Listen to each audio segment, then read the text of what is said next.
Hi friends, అందరు ఎలా ఉన్నారు? నేనైతే సూపర్ ఉన్నానండి. మన చిన్ని మినీ గార్డెన్ అండి. అందులో వెజిటేబుల్స్ అండ్ ఒక ఫ్రూట్ అండి. ఫ్రూట్స్ ఎన్ని వచ్చినాయి చూడండి. ఒకటే ఫ్రూట్ అన్న సారీ, సీతాఫలకాయలు అయితే ఫుల్ వచ్చినాయి. లేత లేత బీరకాయ అండి. ఎంత పొడుగు ఉండో చూడండి, మస్తు పొడుగు వచ్చింది. ఆ ఒక్క కాయ అయినా చడిపోతుంది. సీతాఫలకాయలు చూడండి, మొత్తం పండిపోయింది. ఒకటి అయితే చెట్టు పైనే చీమలు చూత పట్టేసినాయి అండి. అంత బాగుంటుంది టేస్ట్ చూత. అతి చిన్న ములక్కాయ అండి, మన చేతులతోని వండించిన సీతాఫలకాయలు, ములక్కాయ, బీరకాయ అండి. ఎంత బాగున్నాయి చూడండి మీరే.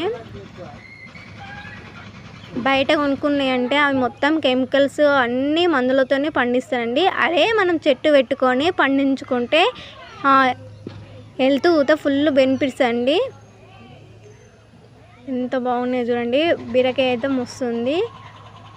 మనం చేతులతో మనం పండించుకున్నాయి కదా, బాగానే ఉంటాయి. ఇదేనండి సీతాఫలకాయ చెట్లు. ఇంకెన్ని కాయలు ఉన్నాయి చూడండి. ఫుల్ కాయలు ఉన్నాయి సీతాఫలకాయలకు.